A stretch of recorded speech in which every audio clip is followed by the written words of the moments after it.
What do you see in this picture? And in this one? And what in this one? For 100 years, people have been capturing incredible phenomena with their cameras. Sometimes photographers don't even realize what they've actually captured.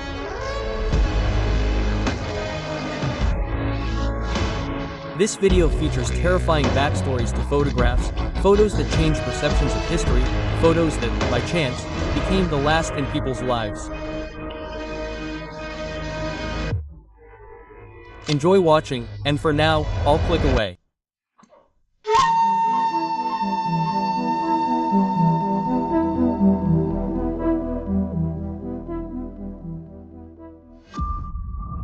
November 22, 1963, the day when U.S. history unexpectedly took a completely new path. At 11:35 a.m., Air Force Two, carrying U.S. Vice President Lyndon Johnson, landed at Dallas Love Field. 5 minutes later, at 11:40 a.m., Air Force One, carrying John F. Kennedy, landed there. The president and vice president fly on separate planes so that in the event of a disaster, one leader of the country remains alive. A crowd of people greeted Kennedy at the airport. He approached them, chatted, and shook their hands. At 11:50 a.m., the presidential motorcade headed into the city. The weather was fine and sunny, so they decided to remove the roof from the presidential car so the people could see their president. The car carried Secret Service agents and the head of presidential security, Roy Kellern, as well as Kennedy's wife, Jacqueline, and Texas Governor John Keneally with his wife, Nellie.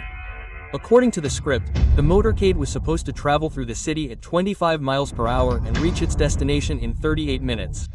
In reality, Kennedy requested that they drive more slowly so people could see him. He also refused additional security measures, foregoing a bulletproof vest, and forbade 2 guards from being placed on the running board of his car. Driving along Main Street, the motorcade entered the Dallas neighborhood of Dealey Plaza and turned right onto Houston Street.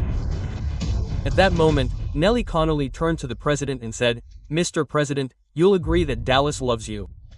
To which Kennedy replied, "Of course." After the limousine passed the school book depository building, at exactly 12:30 p.m., shots rang out. The first bullet hit John Kennedy in the back, passed through, and exited through the neck, also wounding John Connolly, who was sitting in front. Then came the second shot. The second bullet hit Kennedy in the head, creating an exit wound the size of his cheekbone in the right side of his head. All of this was captured on video. Of course, I can't post it here. As usual, everything is in the cart. People in Dealey Plaza began to run in panic, falling to the ground. Panic ensued. The president's limousine sped forward, and 5 minutes later Kennedy was taken to a hospital located 6 kilometers away. The doctor who examined Kennedy confirmed that the president was still alive. He attempted to provide first aid. A little later, Kennedy's personal doctor, George Barkin, arrived. But by that moment, it was already obvious that the president couldn't be saved. He was officially pronounced dead at 1 p.m. 10 minutes later, the U.S. Senate adjourned. Another minute later, the New York Stock Exchange closed. How did this happen? Couldn't it have been predicted? And why send the president through the crowd in a convertible? 1 hour and 20 minutes after the shooting, suspect Lee Harvey Oswald was arrested. He completely denied his guilt. And 2 days later, on November 24th, Oswald, leaving the police station with police escort, was shot and killed by nightclub owner Jack Rupe. Therefore, Oswald was never brought to trial, and his guilt was neither proven nor disproven. The assassination of John F. Kennedy has given rise to a huge number of conspiracy theories. Footage of the gunshots is rewatched thousands of times, and every photo taken at the time of the assassination is reviewed. And some of the photos include a very strange figure, the so-called Umbrella Man. In many photographs and even videos, he was one of the closest witnesses. Questions immediately arose. Why was he wearing an umbrella? The weather was sunny, no rain. Furthermore, many additional questions arose when everyone saw how and when he opened the umbrella. He opened it precisely as Kennedy's limousine passed by. He raised the umbrella high above his head, then turned it clockwise. After the assassination, the man with the umbrella calmly sat down on the sidewalk next to another black man. The first theories came from researchers Yosh C.J. Thompson and Richard Sprague. They suggested that the man with the umbrella may have acted as a signalman. By raising, opening, and turning the umbrella, he was sending a signal to the shooter. Further suspicion was aroused by the fact that after the shooting, both men sat calmly on the sidewalk, amidst the utter panic. Another theory, even more reminiscent of a conspiracy theory, was put forward by Robert Cutler. And it was that the probe may have fired darts laced with a paralyzing substance, to immobilize his muscles and make him easy prey for assassination.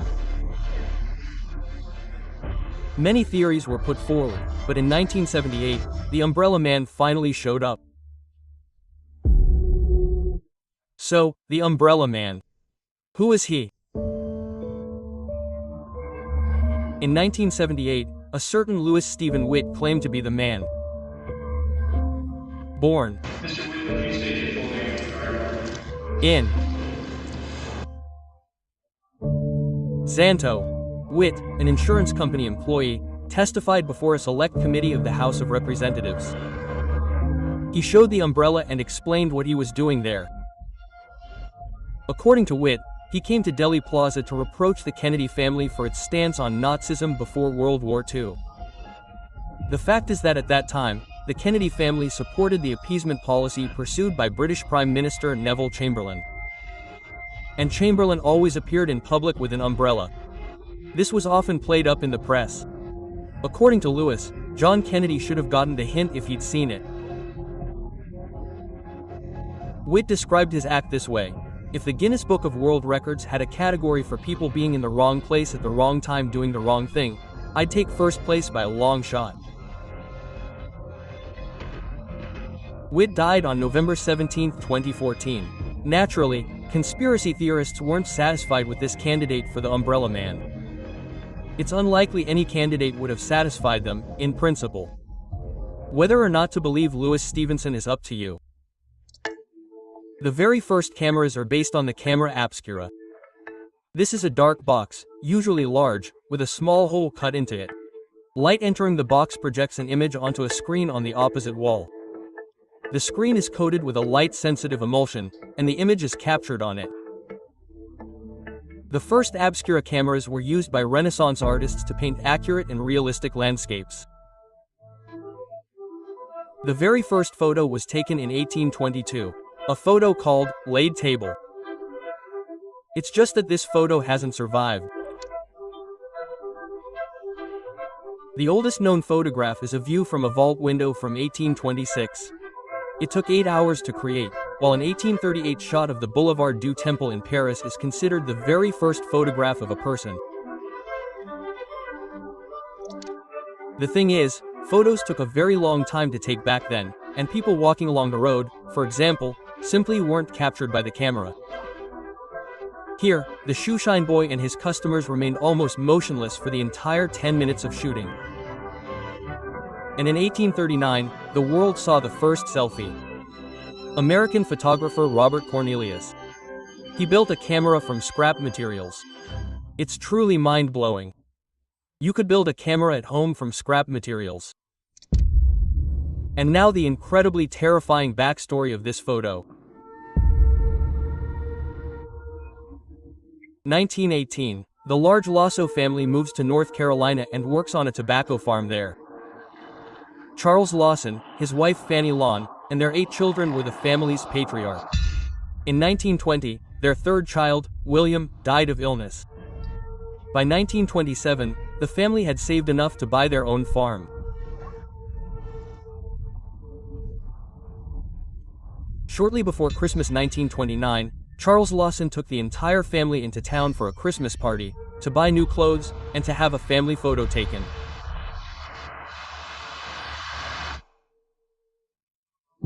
At the time, this was a very expensive service and a highly unusual decision for a farmer of the time. Christmas arrived on December 25th. Charles Lawson cold-bloodedly shot and killed each member of his family, one by one. The only survivor was Charles's 16-year-old son, Arthur, because shortly before the murder, his father had sent him on an errand to neighbors. Why Charles did it remains a mystery. Some say he had a head injury, others that the family was in terrible trouble. But everyone agrees that when Charles took this photo, he already knew how it would end.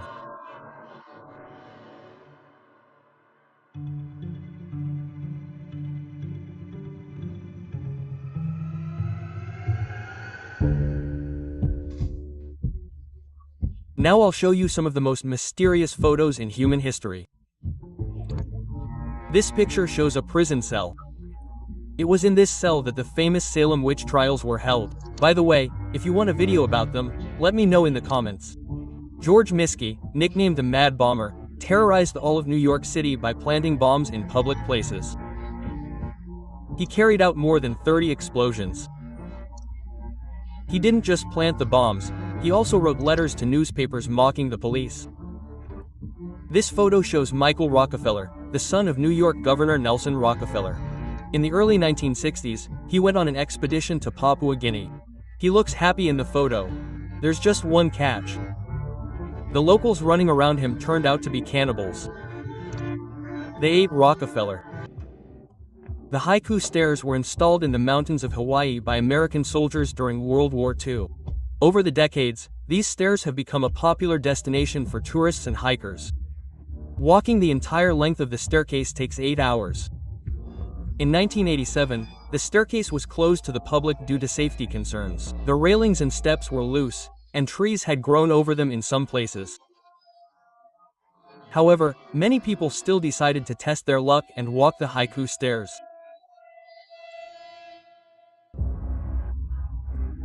Dylan Pua, an 18-year-old American, visited his grandmother, Marty Beer, in Hawaii on February 20, 1915. On February 25, 1915, he posted a photo of the haiku stairs on his Facebook page and wrote that he was planning this crazy hike. He also asked friends to wish him luck. Early in the morning of February 26, he wrote, "This was the last post on Dylan's page. He made it to the stairs and even sent photos to his relatives from there."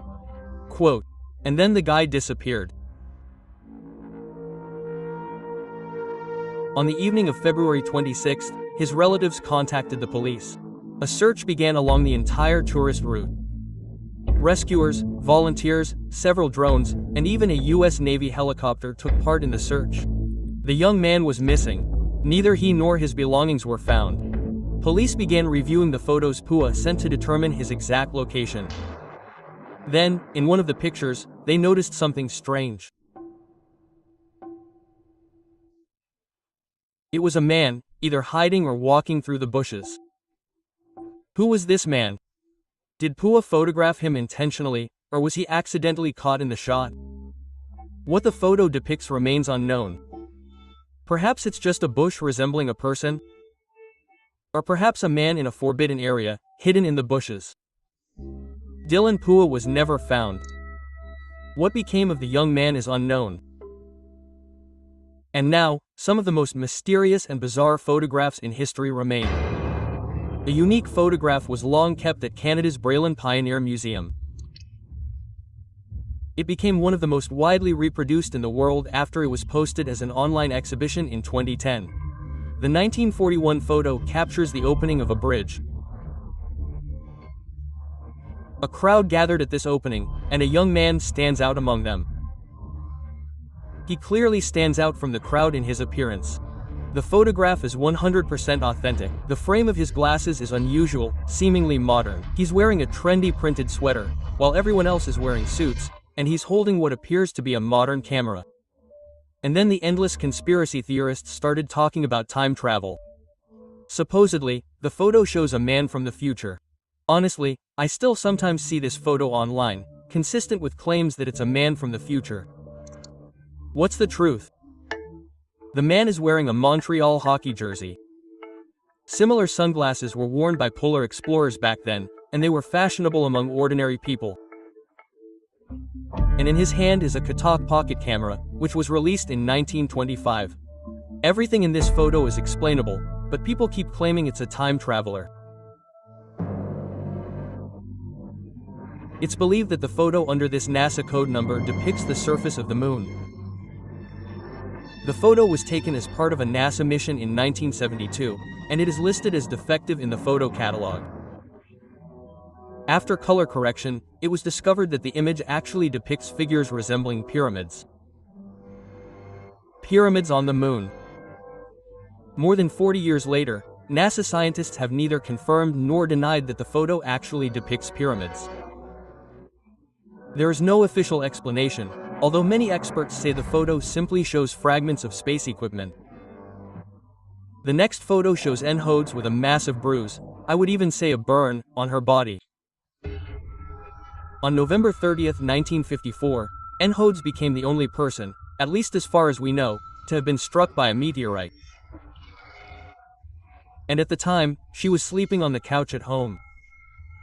The meteorite pierced the roof, bounced off the radio, and struck her on the upper thigh and arm. An incredible coincidence. Imagine how far that meteorite traveled before it struck a human thigh. In the next photo, a young girl, Teresa, is scribbling on a chalkboard. What's so interesting about this photo? It was taken in an orphanage for mentally disturbed children. And Teresa was a rescued prisoner of a German concentration camp. A psychiatrist asked the girl to draw her house, and Teresa did. This photo, taken between 1834 and 1895, depicts the famous Wolf Man, who suffered from hypertrichosis, a special genetic disease in which the entire body becomes covered in hair. By the way, I have a video about the Wolf Man on my channel. Be sure to watch it. This photo was featured in the American media in December 1945. It shows a wall with the words, "For heaven's sake, catch me before I kill again. I can't stop myself," written on it in a woman's lipstick. The police entered the apartment of 32-year-old American Frances Brown. The maid reported the door open and loud music coming from within. Frances lay in the room with a knife in her back, and on the wall was a message from the man who killed her. The crime was committed by 17-year-old American William George Hirons. Because of the message written on the wall, he became known as the Lipstick Killer. He committed 3 murders in total. William was arrested on June 26, 1946. He confessed to possessing an Altraga, which drove him to commit crimes. He was sentenced to life imprisonment. There was just one thing. But already in prison, he recanted all the testimony. According to him, the police beat confessions out of him through torture, starvation, and kept his parents from seeing him. Psychiatrists drugged him with some kind of substance, and only under this influence did they extract the confession. Modern criminologists believe that the real serial killer was never caught. William died in prison in 2012 at the age of 83. To this day, no one knows who left this note on the wall. Friends, I'll post even more terrifying photos on my Telegram channel that are prohibited from being posted on YouTube. Red photos of Auschwitz victims, the remains of cosmonaut Vladimir Komarov after plane crashes, traitors selling human deeds. Anyway, the link is in the description. The next terrifying photo has an incredibly scary story. A young girl in a black dress, in a very frightened pose. Where is she? What is this ruin? 1989, 24-year-old Patricia Candy Cash and her 26-year-old husband, Douglas Kotskovsky, went missing. Shortly after leaving Seattle, they went on a trip. The remains from Iskovsky were discovered in January 1990 in Texas, near Interstate 10. On February 3, 1990, Regina K. Walters went missing.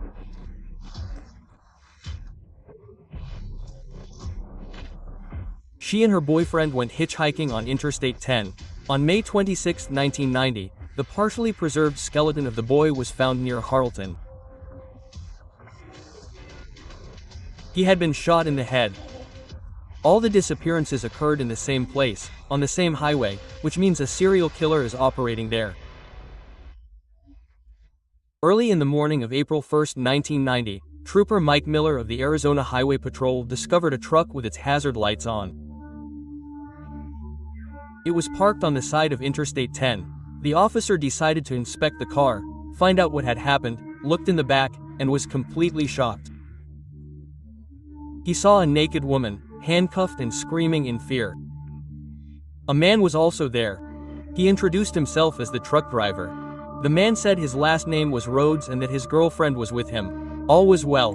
Naturally, the officer arrested Rhodes. It turned out that this man was a truck driver, and he converted the sleeper cabin of his truck into his own torture chamber. He kept women there for days, sometimes weeks. The exact number of women he killed was never determined. And during a search of Rouse's house, a photograph was found. A photograph of Regina Yolters, whom he had cut and, after a week of torture, taken to an abandoned building, photographed, and killed. And now, several photographs that turned out to be the last in people's lives. On January 1, 2011, Filipino politician Reynaldo Daxo was relaxing in a restaurant with his family. It was a beautiful day, and he decided to take a photo as a souvenir. And in that photo, a man was already aiming at the politician. A bullet hit him in the head. He could not be saved, and the killer was arrested based on this same photograph. David Johnson, a volcanologist studying the Washington volcano. In May 1980, David was the first to notice strange activity on the volcano. That's when the photo was taken. After this photo, David didn't live even a day. The volcano suddenly awoke in a place different from what he had predicted. On August 10, 2017, Danish-Swedish journalist Kim Wall boarded the submarine Nautilus with the intention of interviewing its owner, Danish businessman Peter Mason. This photo was taken then. During the interview, she sent her boyfriend messages that all was well, but after midnight, these messages stopped. On August 11, at 1:43 a.m., Wall's boyfriend called the police and reported her missing. At 10:14 a.m., the submarine Nautilus was spotted in Kobe Bay. 15 minutes later, radio contact was established with Matza. He reported that he was experiencing technical problems with the boat. However, the situation on board was calm, and at 11 a.m., the submarine sank. Matza was rescued by a private boat, but the journalist was not with him. On August 12, the Nautilus was raised from the seabed and brought to Copenhagen's northern harbor. An examination revealed that the boat had sunk deliberately, not accidentally. That same day, Matson was arrested. On August 21, he confessed to dumping the girl's body in the graveyard. Metal was attached to it to keep it from floating. After his arrest, photos of women being tortured and murdered were found on his hard drive. On April 25, 1918, he was sentenced to life imprisonment. This photo turned out to be the last in Kim Vanny's life. The next terrifying photo is of Omara Sanchez. She was trapped under the rubble of a building after a volcano erupted in Colombia. Water flooded up to her neck and she became stuck. She held on for 3 days while rescuers tried to figure out how to save her. The photo of Sanchez's black eyes spread around the world. She could not be saved. September 2014, the National Zoo in Delhi, India. Visitors notice a man suddenly climb into the tiger's enclosure. At that moment, one of the visitors took this photo. Seconds before the man was mauled by the tiger, the animal brutally mauled the man for 15 minutes. Onlookers threw stones at the tiger, but it was no use. The man died. It would later be discovered he had a mental illness. This 1975 photo shows brothers Michael and Sean McQuicken, and their sister, Mary, took the photo. She decided to photograph the brothers on top of Maroc Rock in Sequoia National Park in California. 2 seconds after taking the photo, they were struck by lightning. Only Michael, pictured on the right, survived. And, of course, the last photographs of the Dyatlov group. I won't go into too much detail, so much has already been said. But the last photograph remains a mystery. Who took this photo and what were they trying to photograph? The story follows, an incredibly terrifying photograph. The Monnier family was an ancient French aristocratic family living in the town of Poitiers. On March 1, 1849, a girl named Blanche Monnier was born into the family. Blanche already had an older brother, Marcel, and both were considered heirs to the family's vast fortune. When Blanche was still a child, her father died and left the family his entire inheritance. Blanche grew up to be a woman of incredible beauty. She had beautiful, thick dark hair and large, captivating eyes. She was also kind and gentle. Bachelors lined up to marry her, but she was in no hurry to make a choice. Blanche's mother, Louise Manier, and their relationship was, to put it mildly, difficult. Her mother was despotic and controlling. She was concerned with only one thing: how to marry Blanche off to a wealthy man. All she wanted was to preserve the family fortune through a profitable marriage for her daughter. At the age of 25, Blanche Manier met and fell madly in love with a much older lawyer. But the mother didn't like this lawyer at all. He wasn't particularly successful or wealthy, and his family was quite ordinary. However, Blanche went against her mother's wishes and became engaged to the lawyer. A few days later, the girl disappeared. On March 1, 1875, the mother reported her daughter missing to the police. The conflict between mother and daughter was well known, so people assumed she had simply run away with her lover.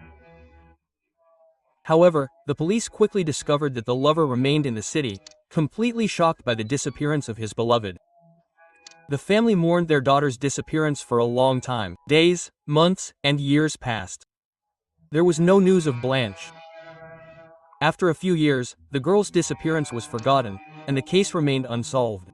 In May 1901, 25 years later, the Attorney General of Paris received a letter stating that the famous Gorda family had been keeping a terrible secret for 25 years. I would like to inform you of an extraordinary incident. It's about a spinster who's been locked up in Madame Magner's house. She's been living in her own filth for over 25 years. The police immediately went to the Magnier house.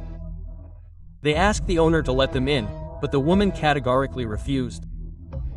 This aroused even more suspicion. The prosecutor issued an official search warrant. The police entered the building. They searched the rooms for a long time until they finally discovered the room that shocked the entire country. One of the officers smelled a strange odor coming from one of the girls.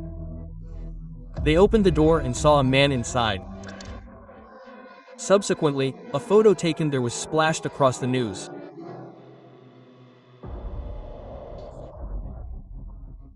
In 1875, Louise forcibly locked her daughter in the room until she renounced her love. But Blanche never did. The girl was imprisoned in the room by her mother. All this time, her mother fed her peelings and table scraps. The room was infested with rats and cockroaches. The unfortunate woman lay completely naked on a rotten pallet. A crust of her experiments had formed around her: pieces of meat, vegetables, fish, and rotten bread. We also saw oyster shells and beetles scurrying across Mademoiselle Malnier's bed. The air was unbreathable, and the smell in the room was so strong that we could no longer remain there to continue the investigation. 52-year-old Blanche had not seen daylight or anyone except her mother, brother, and maids during her 25 years of captivity. The man Blanche was in love with never saw her again. He had died 9 years before the gruesome discovery. Her mother and brother were arrested, but Louise, her mother, died of a heart attack 15 days after the investigation began. Blanche never returned to a full life. She never fully recovered, either physically or mentally. She spent the rest of her life in a mental hospital and died 12 years later, in 1913, at the age of 64.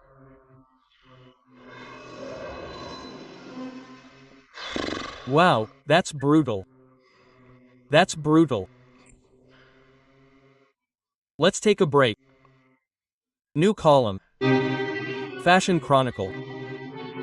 Let's look at some people we know.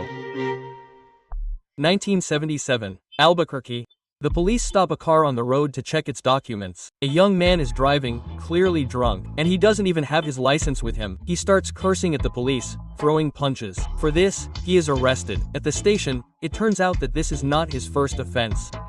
And a sniffer camera is taken right there at the station.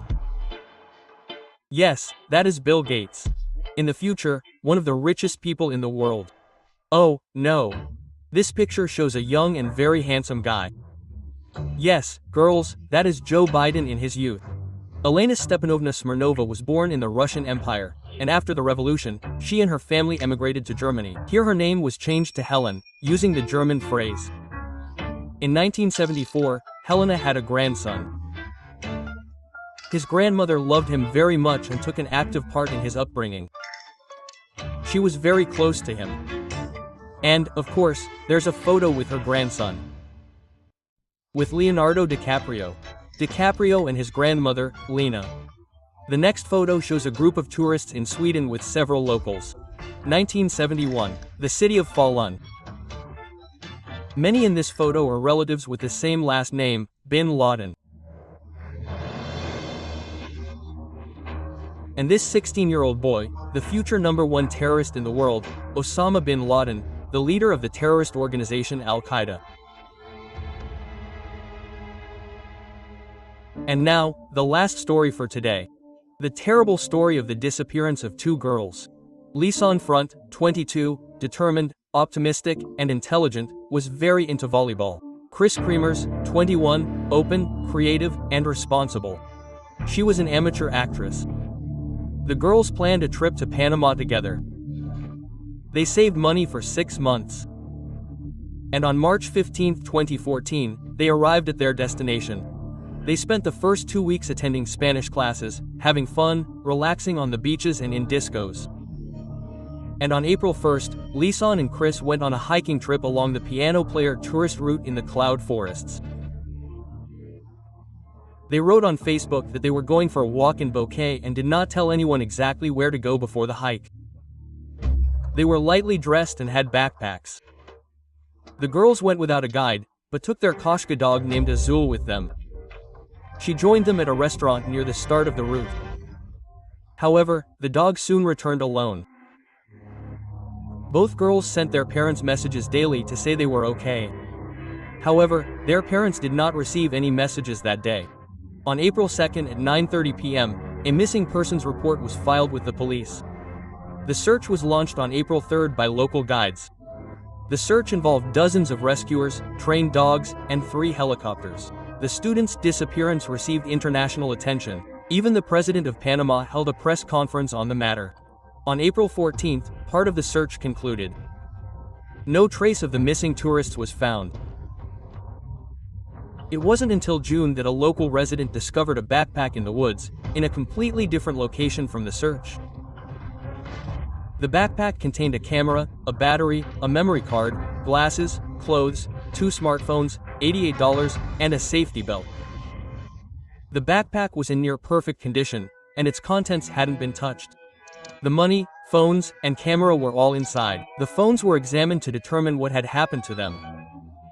Experts obtained a complete record of when the phones were turned on and off, and what calls were made. It turned out that several hours after the hike began, the girls had called 911. They were unable to get through. The network coverage in that area was very poor. Later, they also called 911. Further calls were recorded the following morning. The girls' whereabouts all night are unknown. He managed to call 911 only once, but the call was disconnected after 2 seconds. The girls did not call anyone after April 3rd. Early in the morning of April 5th, Lisan's phone completely died and was no longer used. Chris's phone continued to turn on and off to check for service.